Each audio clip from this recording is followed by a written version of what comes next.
So why don't you start out by telling us about your most successful instructional strategy? Probably the 5-finger pole. So I have the kids, especially in math class, as I'm working on a problem, I'll stop partway through and I'll say, okay, 5-finger pole. So a 5 means... A pole like Gallup pole. Gallup pole. Okay. Like right. 5, you know it so well, you could come up and you could teach it. Okay. 4, you can do it independently. 3, you're a little confused. 2, you're really confused. And 1, you're wondering if we're still doing math. So, but in order to do that, you have to have, and this is part of like the classroom environment, part of what you were going to be asking me about, how I get them to grow academically. Yes. You have to establish a classroom culture where they feel like they can take risks, where they feel like they can be vulnerable and admit, I'm a 1 and I'm still a 1. I don't get it, and where everybody else might be a 4 or a 5. So it sounds like, number 1, you are informally assessing your students all the time. That's what that 5-finger pole is. Constantly. Okay. How do you make it safe so that if I'm Steven Rodriguez and I'm in your class and I fully admit I wasn't great at math and Right. I've watched you teach math, so I've got 1 finger up all the time. How are you getting me to admit that in front of everybody else that's constantly doing the 3, 4, and 5? I have a clip chart and I have tickets, and the kids that don't have clip charts, because we rotate, or we have, I have some of Duncan's kids, I have some of Miss Groff's kids. Some of them don't have the clip chart, so I will give out tickets.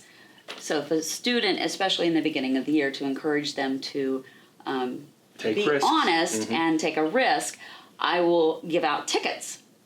If they are honest and they say that they don't understand, and I explain to them that when I was in 9th grade, I had this really horrible teacher, and every time I'd ask a question, he'd explain it exactly the same way, and I would still not understand. And I think I had that same. So I put my hand up again, and then finally it just got to the point where I wouldn't even raise my hand because I was embarrassed. And I said, I don't want them to feel like that. And I guaranteed them that there's one person in here that is a 1 or a 2 or a 3.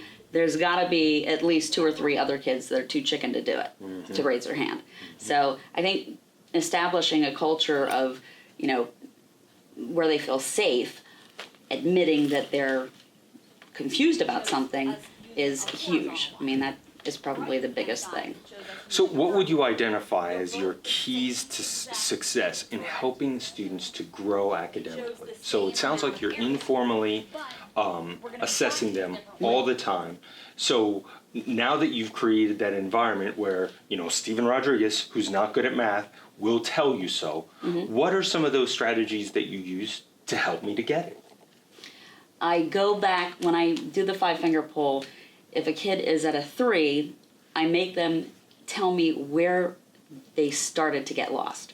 So we'll go back and do another problem, a similar problem, and I'll stop literally at every little increment and say, okay, are you still with me? Are you still with me? Are you still with me? And when they get to the point where they're like, oh no, I didn't get that, then I'll go back and I'll try to go into more detail, or I'll try to, I look around my room and I try to come up with something. I'm constantly pulling things out of my hat to try to get them to understand. So it sounds like you're diagnosing some of those issues right on the spot rather than waiting till later. Oh God, yeah. Oh yeah. Very good, very good.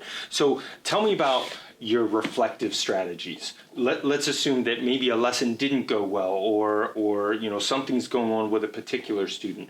Walk us through that time when you're not in front of the students, but you're reflecting on your work. I would say I reflect most by having the kids give me feedback.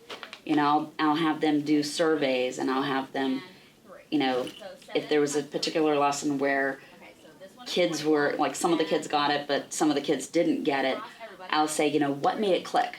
What did I say, or what did I do? What was I doing? Or, I might even have another student come up and explain it, because, it may just be 1 or 2 words that they say differently or I say differently that is going to help them understand or not understand. And you've got the results to demonstrate that this stuff works.